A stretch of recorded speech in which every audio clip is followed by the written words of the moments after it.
Good morning, everybody. Just woke up. Peace and love to everybody from Doug White down here in Alabama. Sunday morning coming down. This morning, I'd like to say a few things about, if I'd have known that I was going to start caring about some of my listeners and that I was going to attract so much attention from the dark side, I probably wouldn't have started this little thing. That's why I believe it came about by happenstance, because I'd have been reluctant to get started on it, but here I am. I'm in the water. I've jumped in. It's kind of like when you jump in the creek, you just go ahead and jump in. So here I am. I'm in, and my son knows how to put them up and take down videos. I've attempted to get him to take down some, but I'm gonna leave him out there because I found out that it's a big ocean out there of videos. Apparently, they hadn't sent me a bill yet, so I'm gonna just turn them out and talk about whatever has worked for me. I'm not trying to build any following or any cult or anything like that. I'm just going to put out there what has worked for me in my life. And I have been amongst, in my short little life, 71 years, 72 in August. My short little life, I've been amongst the Baptists, Presbyterians, been amongst them, Catholics, Baptists, let me name them all. Holiness, Jehovah's Witnesses, Mormons. In the South, you get a little bit of everything. Did I say Catholic? Mormons. Well, anyway, just about all of the religious orders or what we would think, And I'm here to tell you that God has people amongst all of them. All of them. I don't care how kooky their belief system is. He's got people amongst all of them. And I met them. I had a Jehovah's Witness down there on the job with me, the kind person, would help you out. Unfortunately, they've been deceived by, the Church of Christ people. They know God, but they're legalists, or they camped out on one verse, But God's got people amongst all of them. Pentecostals, I say them. Charismatics, been amongst all of them. And anyway, I'm here to tell you God's got people amongst all of them. And I don't, that's why I don't like to, that's what I'm here for. I'm here, God's got me here, and it happened by accident, I guess, because I probably wouldn't have done it myself. I just wanted to record a bunch of stuff for my kids, put it up on the internet. I don't know, and they can put it up and bring it back, put it up. They know how to do all that. So, but I'm happy that the world, every once in a while I'll tune in and somebody stumble over one of my videos and say they liked it and it helped them. And so that's what I'm here for. And I'm beginning to care about these people just from the comments, just from hearing what they say in the comment section. And I pray for them. But I wouldn't lead anybody wrong for the world. But it's possible that I could. So that's why I welcome dissent. That helps me know what's on the people's minds. And then I could give them my view of what happened to me. That's all I'm doing. And what has worked for me. Now, I could be wrong on some points. I'm not like some of these people that it never enters their mind that they could be wrong about some appointed doctrine or something that happened. It never crosses their mind, you know. I'm so right, you know, I could be wrong. Well, I'm here to tell you I can be. And so I welcome dissent. And people that see that have seen things differently. I've changed my mind a bunch of times on different subjects. And that's the way it is. Sometimes God leads you through error, trial and error. See? And but I won't talk today. But anyway, shout out to everybody out there. And I'm starting to care for all these people. And people in France and, and people all over the country and over there in Europe, everywhere. I'm starting to care about them just from what they write in the Thailand. Well, just from what they write in the little comment section. And that helps me when I go to my little private place and pray. I believe in prayer. But anyway,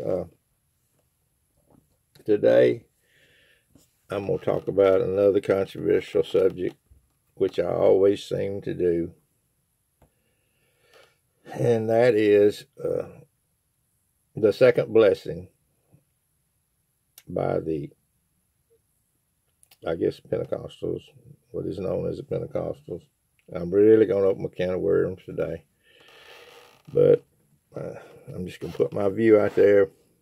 People can make of it what they want to make of it.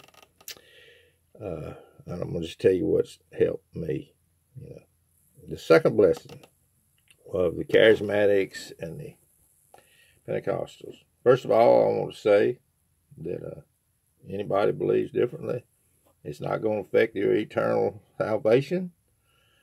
Anything you believe differently about this matter, it's not going to affect anything about, you know, you and your relationship with God. He loves you in spite of all, in my view. And that's what I found through my walk, through this pilgrimage down here in earth. It's not going to affect anything like that. But it can affect your joy and your peace of mind in this world. So I'm going to put it out there and see what happens.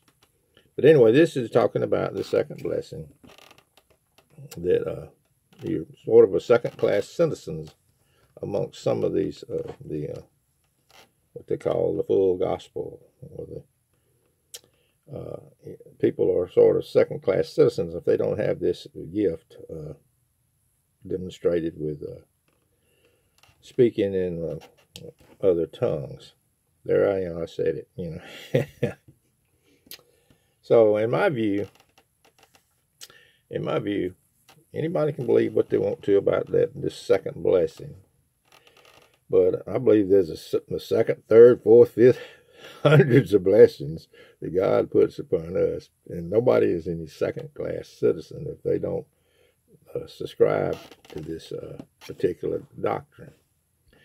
And the reason for it is because, if you read over there, it says, do all speak the tongues. I'm just telling, this is off the top of my head. Do all do that. It gives a big long list of things that people don't do. Then it says, do all do this? And what you infer from that is, no, some people don't do it. A whole lot of people don't speak in tongues. So these people are not second-class citizens, even if what everybody's thinking is true. They're not second-class citizens because he has a great big body with different gifts and different, you know. But the second blessing, you know, I don't know. That's what we call it in the South, the second blessing. The old poor guy over there, he doesn't have this gift, so he needs to come over here with us. But here's what I'm screaming. Well, for one thing, I'll tell you, I was at one of these meetings one time. Somebody heard that I could sing a little bit, and I invited me to one of these meetings. So I started singing and the song, and this lady gets up and starts screaming and running around the auditorium, the building there, inside, screaming all kind of racket.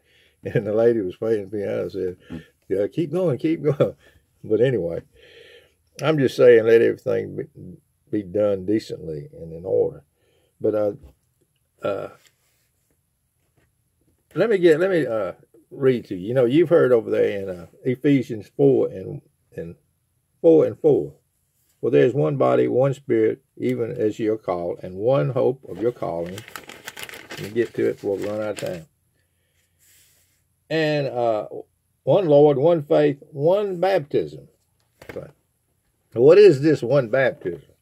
Is there another baptism that we're not getting in on? You know, is there? And I found in my little search, no, there's only one baptism.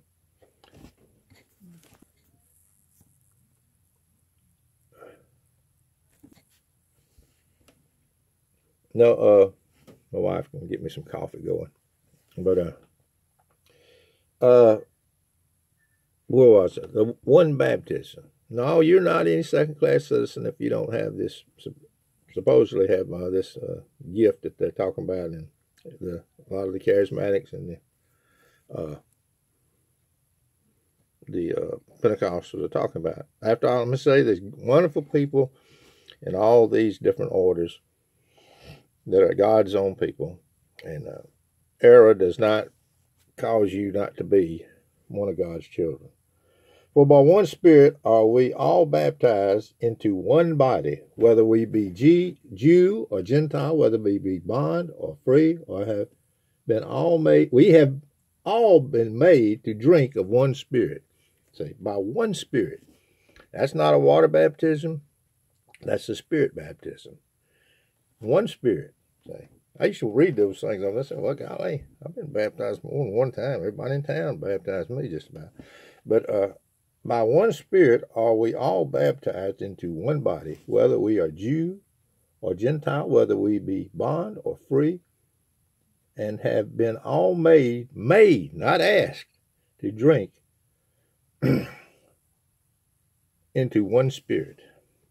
They say, so brothers and sisters, that Spirit baptism, you didn't have nothing to do with it.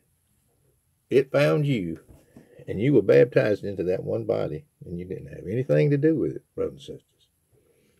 And do all speak with tongues?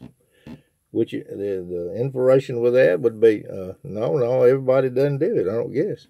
Some people say they do. I'm not going to tell them that they, what they should do. That's between them and God. But there's only one. There's not no second blessing. By one Spirit are we, this is in 1 Corinthians 12 and 13. By one Spirit are we all baptized into one body, whether we be Jew or Gentile, whether we be bond or free, and have been all made to drink into one Spirit. We've all been made to. We weren't asked to.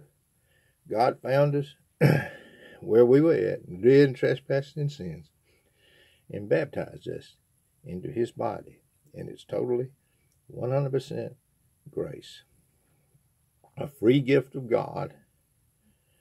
And all the other stuff you read in the Bible is icing on the cake. Things that that accompany it. And anyway, nice to talk with everybody today this morning.